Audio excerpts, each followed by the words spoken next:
long ago, when the goddess Nuwa was repairing the sky, she melted down a great quantity of rock into 36,501 large building blocks.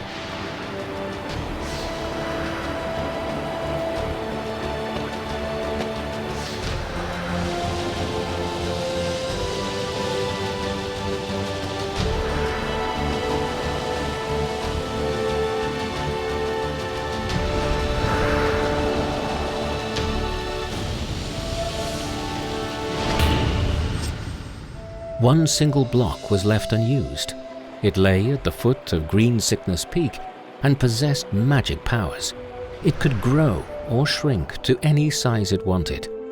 Later, a Buddhist monk and a Taoist priest brought this stone into the world of mortals, where, in time, it grew into one of the undisputed classics of Chinese literature, The Story of the Stone, also known as A Dream of Red Mansions. That laid-aside stone stands for both the protagonist of the novel, Jia Baoyu, and the author himself, Cao Xueqin.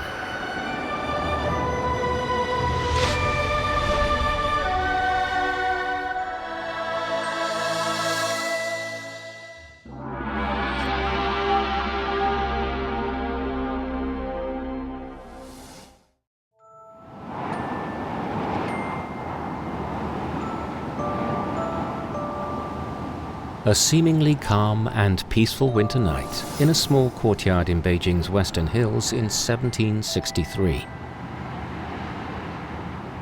Little does anybody realize it, but a giant is about to breathe the last breath of his short life.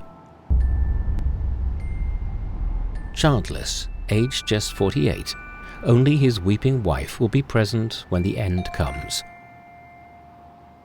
But he'll leave behind a precious legacy, a masterpiece destined to endure down the ages and bring honor to his name and his country.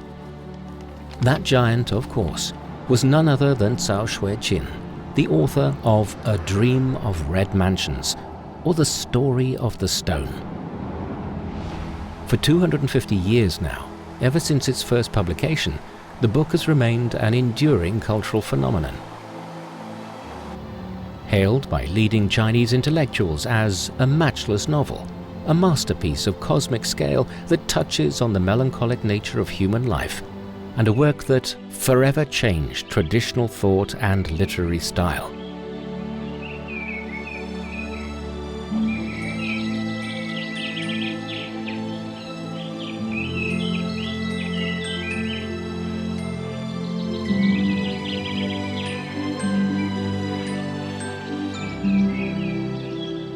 毛泽东主席啊，对《红楼梦》有特别高的评价。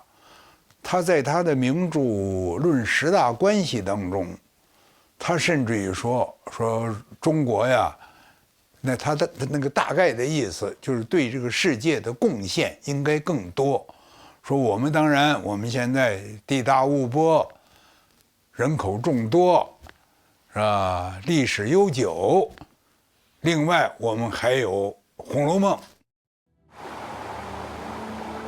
Nanjing, otherwise known as Jinling, Zhenkang, or Jiangning in ancient times, had been adopted as the capital of Imperial China by 6 dynasties.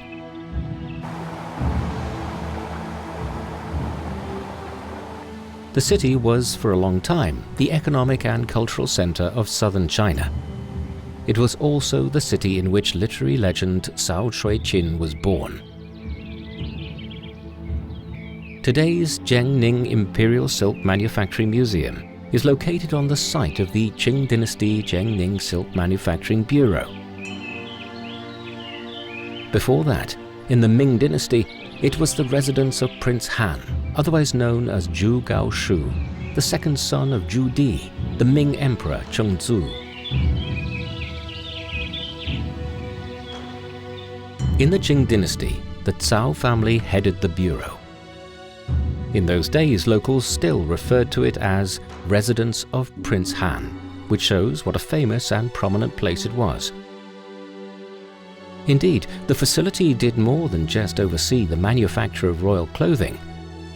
It also kept a close eye on southern officials and was authorized to report directly to the emperor himself.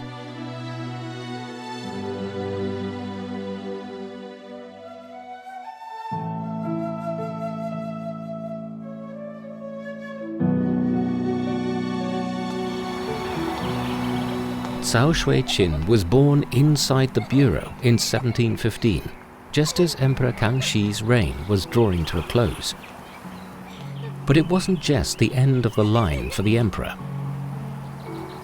The once thriving Cao family's fortunes were also on the decline, mirroring the fate of the Jia family in the novel. Older servants would even recount to their young masters tales of the glory days of the family. Did they know that Emperor Kangxi had honored the family by staying in this very mansion on 4 of his 6 trips to South China?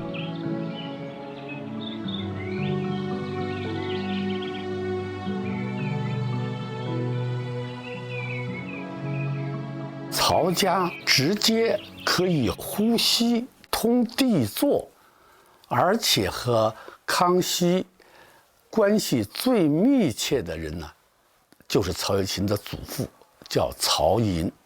这种关系是在中国历史上和家奴的关系这么密切，和内务府的官员这么密切，也是很少的。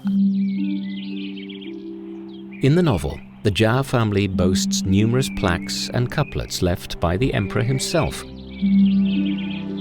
Likewise, there is a plaque in the Jiangning bureau that read Xuan Rui Hall. The calligraphy done personally in Emperor Kangxi's own hand when he met Cao Yin's mother, Madame Sun.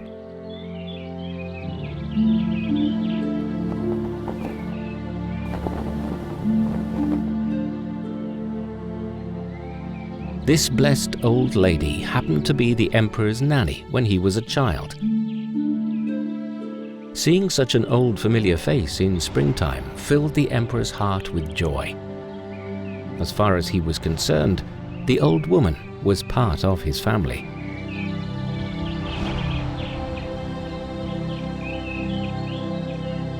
It was the blooming season of the orange day lily, the flower that symbolizes motherhood in Chinese culture. That's why the emperor wrote the name of Xuan Rui Hall, literally meaning Hall of Exuberant Orange Day Lily.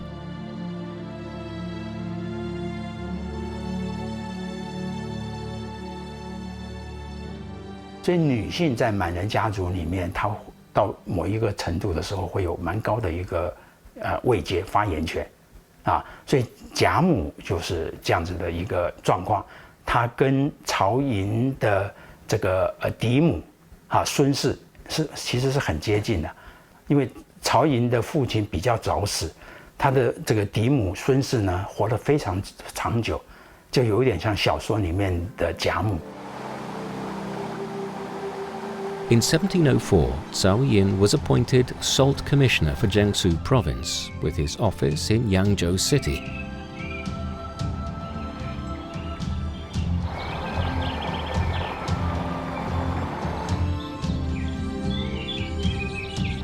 The next year, he was tasked with compiling Chuan Tangxi, or complete Tang poems. He then set up the Yangzhou Poetry Bureau in the Tianning Temple. After a year of hard work, the book, including over 40,000 poems in 900 volumes, was published. It is the largest collection of Tang Dynasty poetry.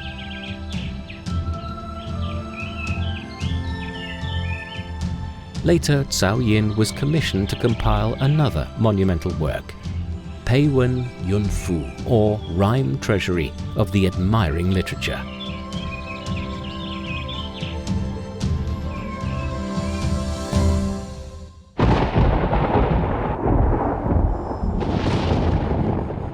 Tragically, by the time Cao Xueqin was born, Cao Yin had already passed away.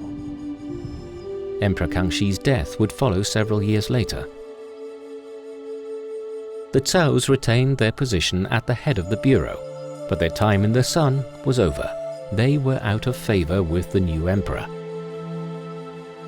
With friends and relatives being removed from office or jailed one after another, Cao Xueqin's father was naturally anxious.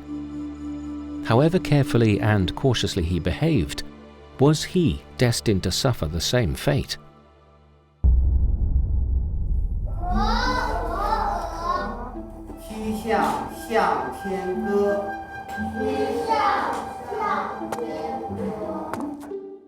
Despite the downhill trajectory of their fortunes, the Caos could still afford to hire some of the South's most renowned teachers to tutor the youngsters of the family.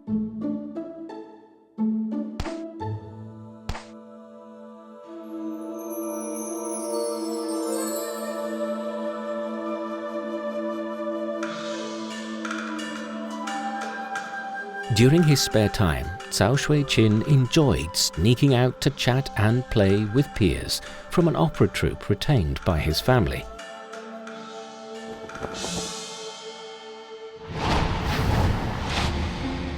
And surely the enormous collection of books left by his grandfather was, for him, a seemingly inexhaustible source of knowledge.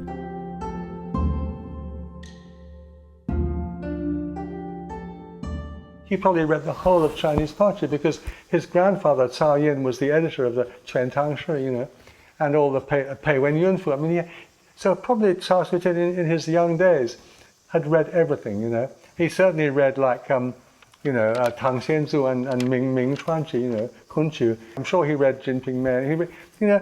He was incredibly widely read. But more importantly than that, he had a certain sensibility, a very highly strung, very passionate, and a born storyteller. 所以我们从曹寅的几万卷藏书当中，你看一下练听书目，什么书都有，做菜的书，茶叶的书。如果没有这样的一个条件， 《红楼梦》作者再有本事，他没有条件呢，没有图书馆可以看书啊。 Emperor Yongzheng was the bridge between two golden ages. Before him was the age of his father Kangxi. After him would come his son Qianlong, the two longest reigning emperors in Chinese history. In total, these three emperors reigned for 130 years, an age that would witness the rise and fall of the Cao family, the publication of A Dream of Red Mansions, and its growing popularity across China.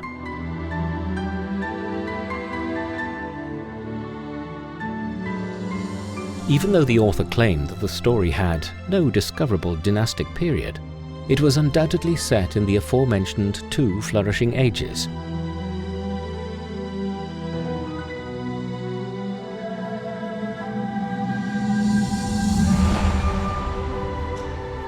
In a sense, the backdrop for the novel is best summarized in the words of Charles Dickens, an English novelist who would achieve a similar level of celebrity in the following century.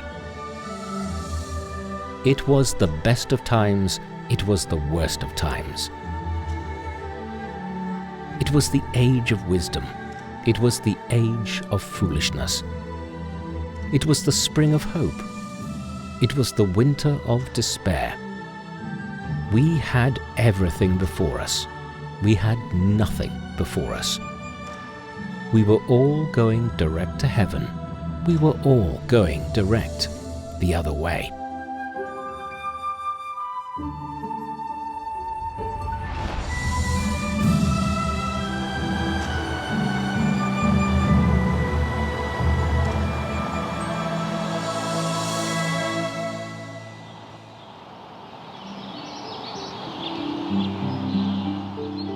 There are nearly 1,000 characters in A Dream of Red Mansions, and almost half of them have names. How would one portray such a huge number of characters? It must have taken Cao Xueqin, a literary master, quite some effort. A meticulous reader would find that the only character that appeared in both the first and the last chapter is Caltrop. Why did the author favour her? Because Caltrop is the key to understanding the historical background. Caltrop was born in Suzhou, a place depicted in the book as one of the 2 or 3 wealthiest and most fashionable quarters in the world of men. Her father, Cao Xueqin, was in his late 40s when she was born. Naturally, he loved her dearly. Originally named Yinglian, she was a beautiful child who, things going well, would be married off to a husband ready to join her family. The idea was for the couple to stay in Suzhou and look after Yinglian's parents while they raised their own children. But it was not to be. She was destined to live up to her full name. Zhen Yinglian is a pun on shall be pitied.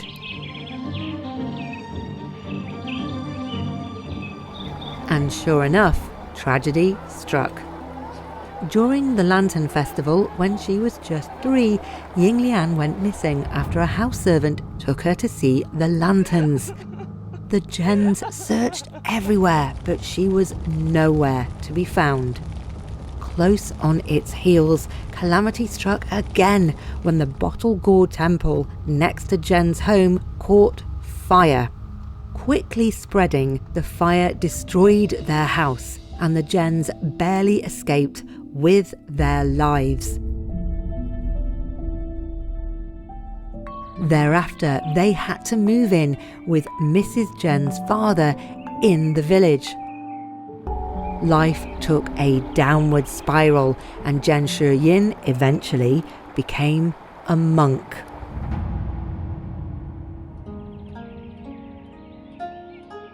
But what of Yinglian?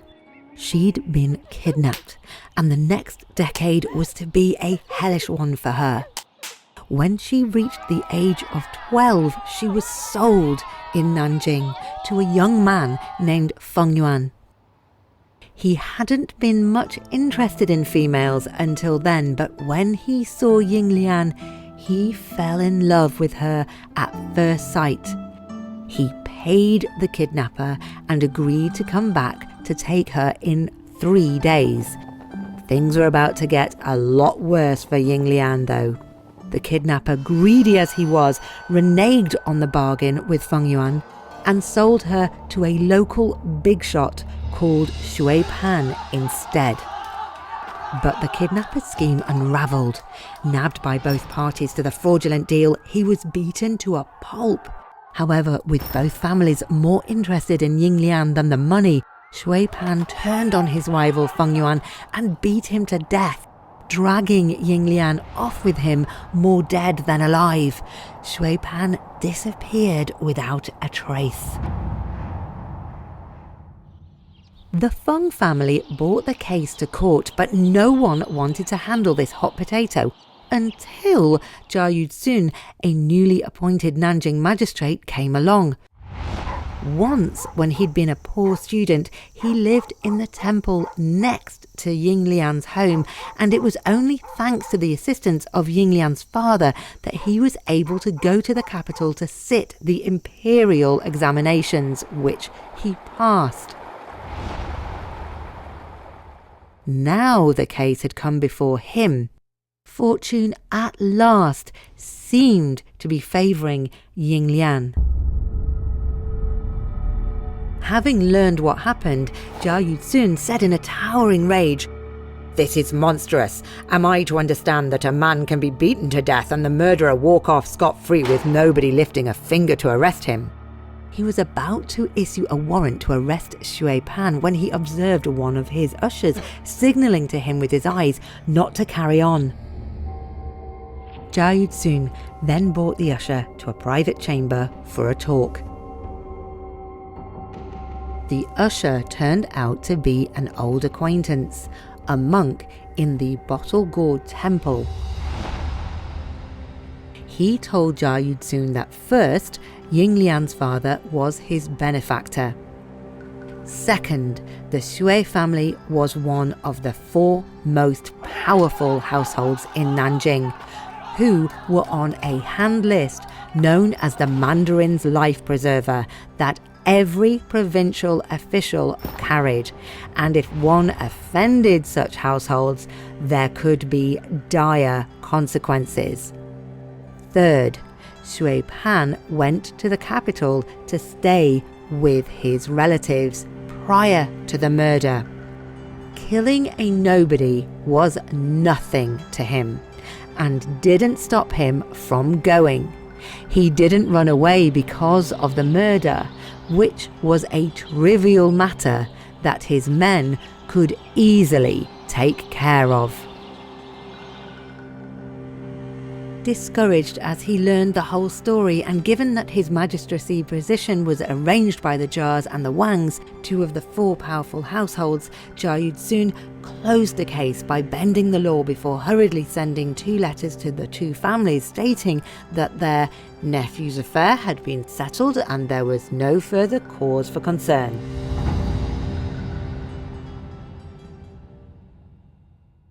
葫芦僧判断葫芦案，是吧？这种反映当时清代的这个官场状况。而且你看曹雪芹写这一段的时候呢，就显得并不认为这是一个很惊奇的事，认为这是一个司空见惯，当时官场司空见惯的事。用这种波澜不惊的笔法写这件事呢，就证明他心里头对这个社会啊，他有一种很无奈的这样一个状态。Meanwhile, Xueqin had brought Yinglian to the capital, where he and his mother and sister were going to stay with the Jia family. Yinglian became just another insignificant concubine in a prestigious household.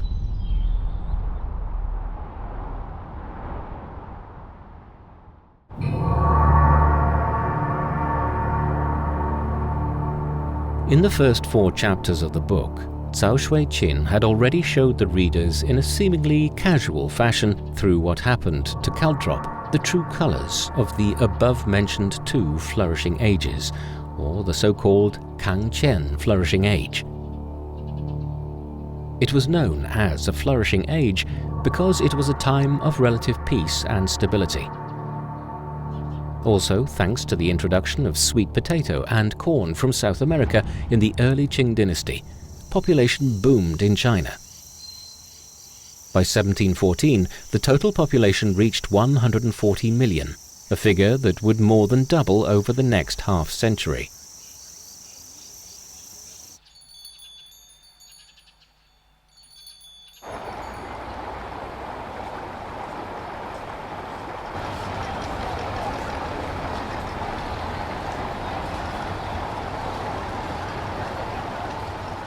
那个时期的中国的农民，一个普通的农民家庭，一年辛苦到头，一年挣不到30两白银。那么同样，欧洲、英国的一个农户，他干一年之后呢，按照中国的这个币值来讲，能净剩30多两白银。那个时候，这个欧洲的这个文化，这个经济社会发展呢，已经出现了大量的这个生产剩余。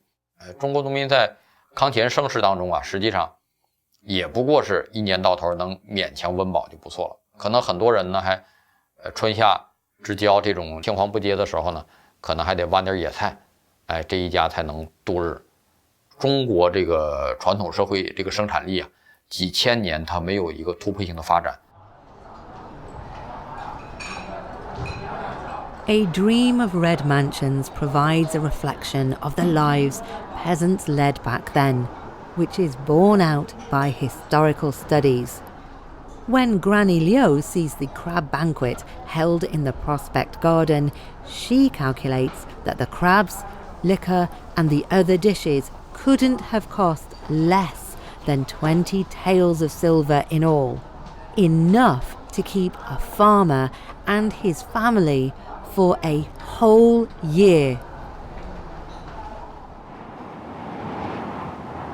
Another sequence is even more staggering. Before the Chinese New Year, a farm belonging to the Ningguo mansion has their rent delivered. The long list of offerings reads: tufted deer 30, water deer 50, spotted deer 50, Siamese pigs 20, scalded pigs 20, wild boar 20, wild pigs 20, along with 30,000 catties of red charcoal, 2,500 bushels of rice, and 2,500 taels of silver.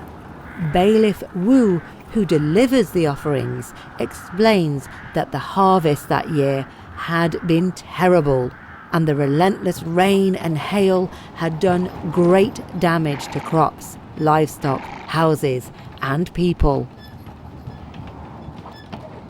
Imagine, with barely enough to get by in a bad year, these poor farmers had to load what little they had onto hundreds of carts and then trudge for over a month through knee-deep snow, in withering gales, on roads that were either muddy when it was warm or frozen iron stiff when it was cold. What misery, what torture existence must have been. Not to mention when Jia Zhen, who was then the undertaker of the mansion, said, "I'd reckoned on your bringing me at least 5,000 taels. What am I supposed to do with an amount like this? I might as well give up celebrating New Year altogether." 因为天气开始变凉了，贾母就拿了一件这个皮球，叫拂叶球，送给了他最喜爱的宝琴香菱。看了这一个拂叶球以后呢，他就说：“怪到这么好看，原来是孔雀毛织的。”可是呢，这个香云他是见过世面，他就说：“你不懂啊，这哪里是孔雀毛啊？这明明就是野鸭子上面的那个毛做的啊！”然后他说了一句话，也许很多读《红楼梦》的人都读不懂。他说：“野鸭子毛做的，那可见老太太疼你了啊！他这样子疼宝玉也没给他穿，那这是怎么回事呢？怎么可能孔雀毛比不过野鸭子毛啊？”但是当我们仔细研究以后呢，就发现这就是小说里面那个物质文化最精彩的一小段之一啊。在这里面呢，我们就发现，野鸭子的毛就是那个鸭子的脖子后面呢，它有一块呢颜色比较鲜艳的地方。要做这种拂叶球的时候，就是把这一小块拿下来，并不是野鸭子毛比较贵重，而是可能要杀1-2千只才能够找到大小色泽各方面都能够互相这个平衡的。所以这个故事呢，就告诉我们说，就是拂叶球放在贾母贾家的身上，让贾家富贵逼人啊。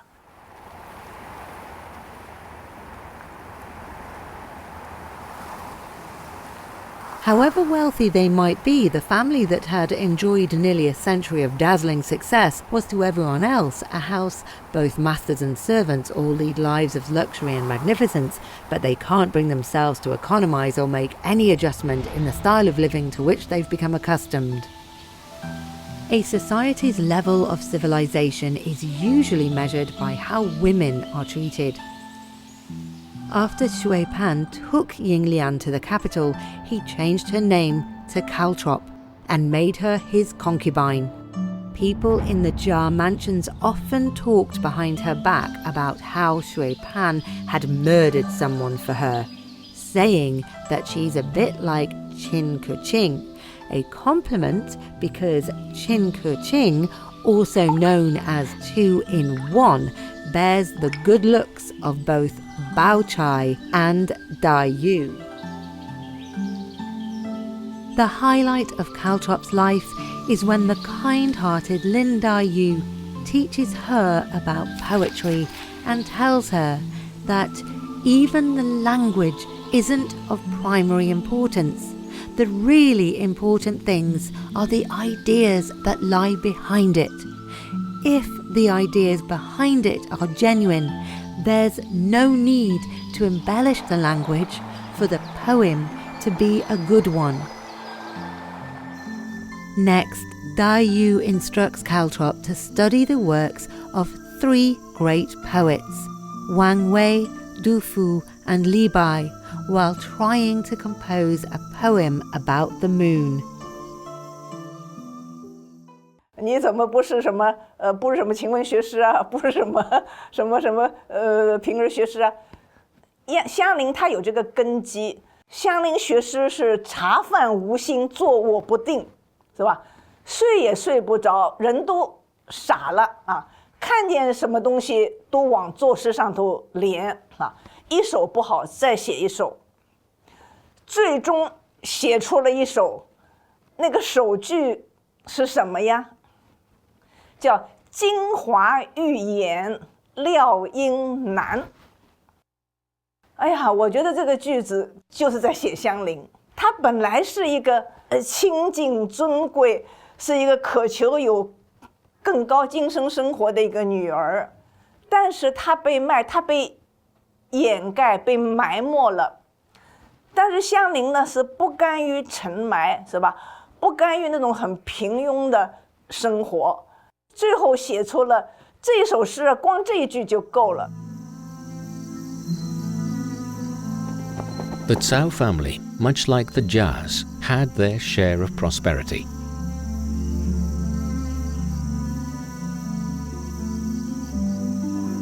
Cao Yin, together with Li Shu of Suzhou and Sun Wencheng of Hangzhou, both tycoons in silk manufacturing, were part of a clique of powerful southern clans.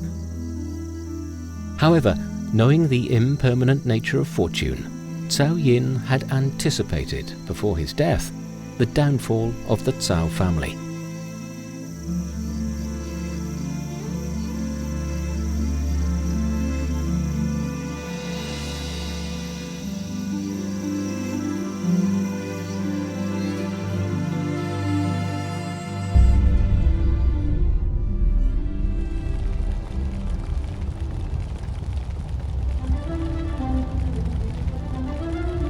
In 1712, 3 years before Cao Xueqin's birth, Cao Yin suddenly caught malaria, an incurable disease in China at the time. But quinine, which can cure malaria, had just been discovered in South America and could be found in the Forbidden City.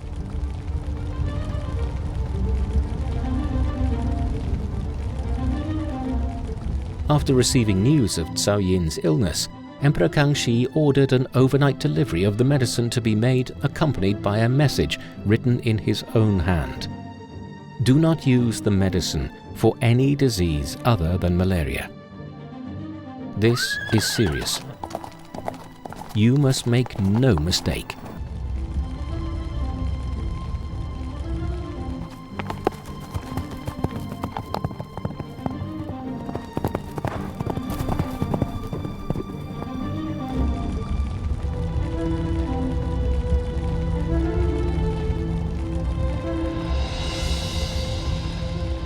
Unfortunately, the medicine failed to reach Cao Yin in time, and he died in the summer of 1712.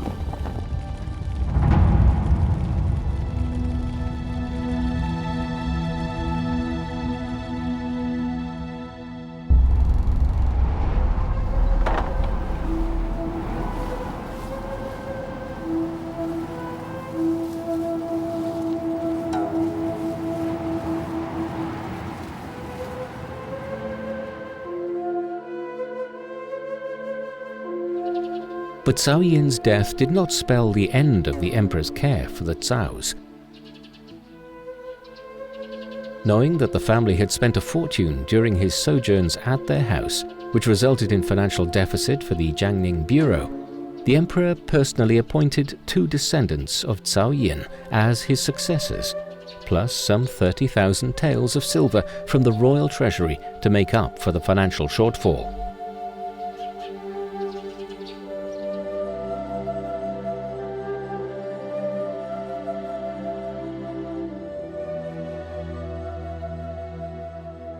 I 我感觉康熙呢，他在整个中国皇帝里呢，他是属于这个人情味儿比较浓的一个，就是让人容易对他有好感。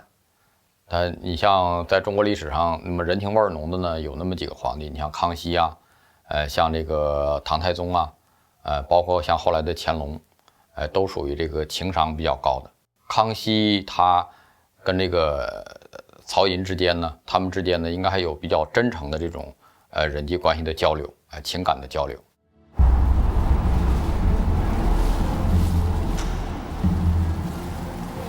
Cao Yong, Cao Yin's only son, and Cao Fu, his legal heir, took turns succeeding their father, albeit lacking his talent and capacity.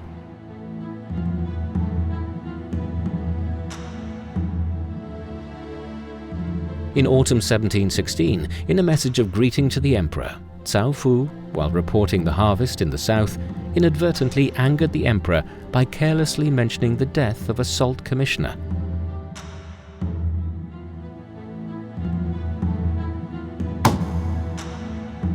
In his reply, Kangxi reminded him that mentioning death in a greeting was a major violation of protocol and etiquette.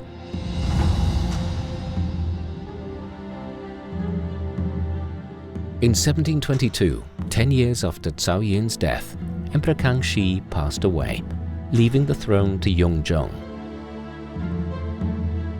Thereafter, fortunes ceased to favor the Jiangning Bureau. Indeed, if anything, the Caos came to be seen as a thorn in the new emperor's side. Officials, knowing the emperor's mind on the topic, then began deliberately making complaints about the young Cao. One of them once wrote, "I've learned that Cao Fu is talentless and gutless. He lets his butler run the bureau. I met him several times in Beijing, and he's mediocre." Yongzheng, all too ready to agree on a topic about which he'd already made up his mind, replied, "Mediocrity is an overstatement.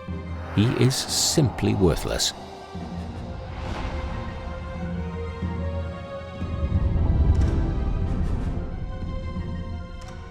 雍正呢，他是想办事的皇帝，他希望他手底下的大臣呢，也都能力很强，能够整顿积弊，让这个整个大清王朝呢，焕然一新。所以雍正朝用人有一个特点呢，就是他用了很多酷吏。所谓酷吏，就是不打折扣的执行皇帝命令的人。那在地方上显然就会得罪很多人，那你就基本上就要启用新人，因为你要用老人的话，他方方面面的这种盘根错节的这种人际关系，他很多时候他破不开情面。In early 1728, or the 12th month of the 5th year of Emperor Yongzheng's reign, disaster struck. Cao Fu was removed from office on the charge of harassing courier stations. On the 24th day of that month, to prevent the Caos from moving their assets, the emperor ordered a raid on the Jiangning Bureau. When the Imperial edict reached Nanjing, hundreds of Cao family members were immediately rounded up. The streets echoed to the sound of firecrackers, the cries and screams of women and children, as well as the ear-piercing noise of furniture and utensils being smashed.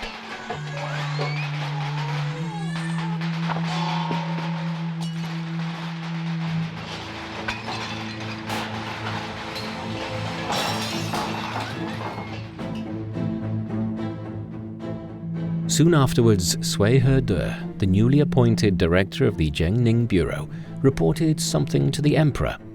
A pair of gilded lions had been found in the Cao mansion. These had been kept for Yin Tang, the 9th son of the late Emperor Kangxi, who just happened to be Yongzheng's arch-enemy in the struggle for the throne, and had been imprisoned and died in jail. There was nothing innocent about Xuehe's report on the gilded lions. A plot was afoot, one directed against the Cao clan.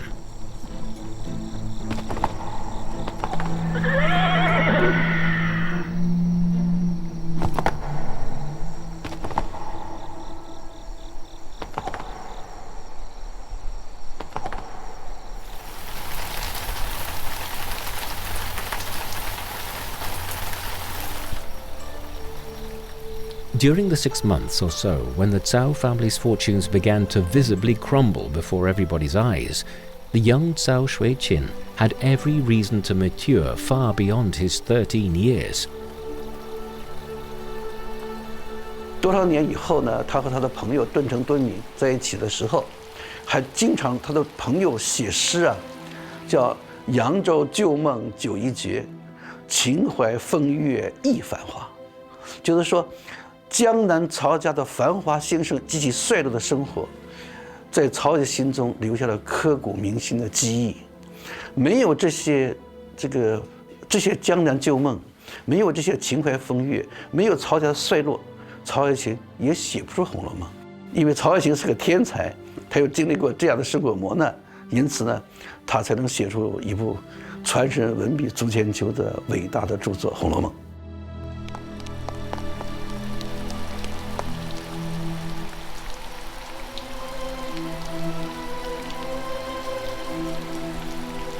Lu Xun, a leading figure in modern Chinese literature, once said, "Whoever experiences the radical change that comes about when a life of comfort gives way to a life of distress is certainly able to see the true face of the world."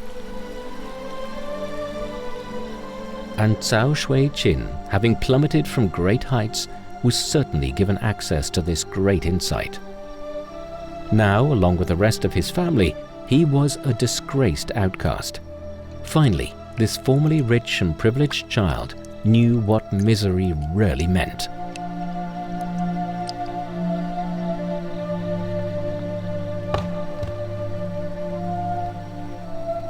The only ones who would come to visit him were his childhood playmates, the actors and actresses from the troupe.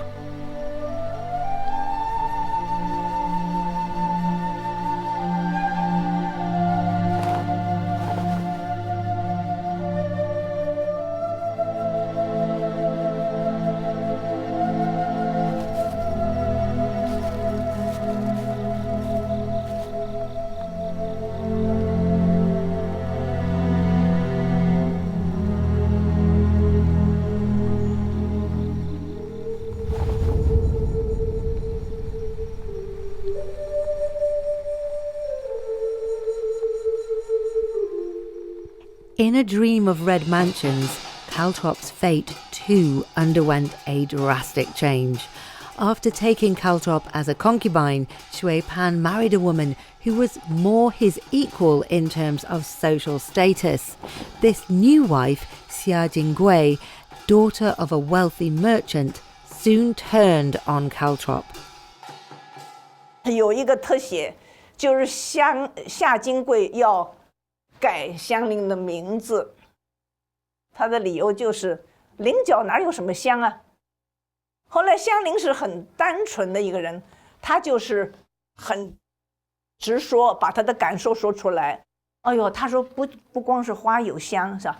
就算是菱角，就算是鸡头，是吧？就算是那些荷叶，就算那些草梗，你如果近日近夜细细的去体会，也是有一股清香的。他说非花香可比，这个就金贵就大怒，是吧？你把桂花这些放哪儿了，是吧？你这个犯了我的讳是一方面，是吧？你把这些正经的牡丹桂花往哪儿搁？所以就强迫香菱要改名，菱花不香，改名秋菱。After the name-changing incident, Jingui tried to poison Caltrop too, only to kill herself by accident. In the end, Caltrop died in labour after giving birth to a son. A tragic end to a tragic life. "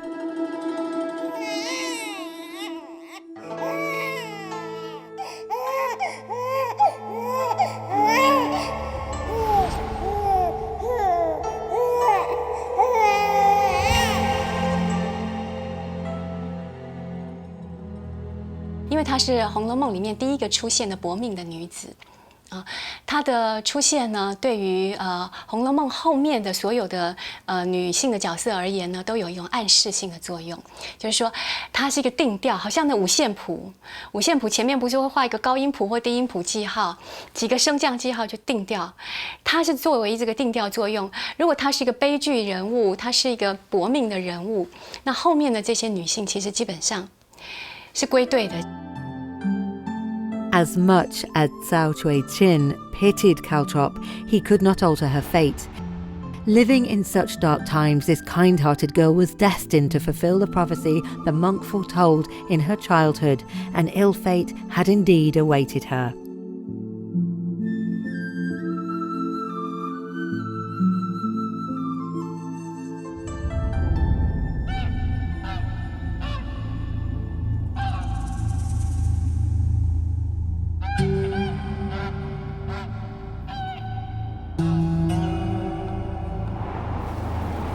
In autumn 1728, the Cao family relocated on the emperor's orders to Beijing.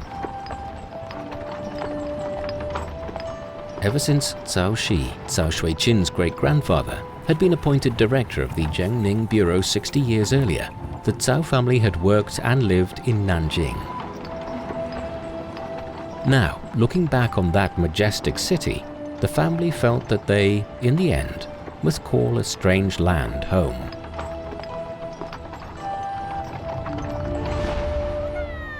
Over the course of 60 years, under the supervision of 3 generations of the Cao family, countless sheets of gorgeous silk were shipped to Beijing. There they not only adorned the members of the royal family in the Forbidden City, but were given to officials as rewards. Some even ended up in European courts. But in the end, for the Cao family, all they'd been doing, to borrow a memorable phrase from the novel itself, was sewing a wedding gown for another bride to wear.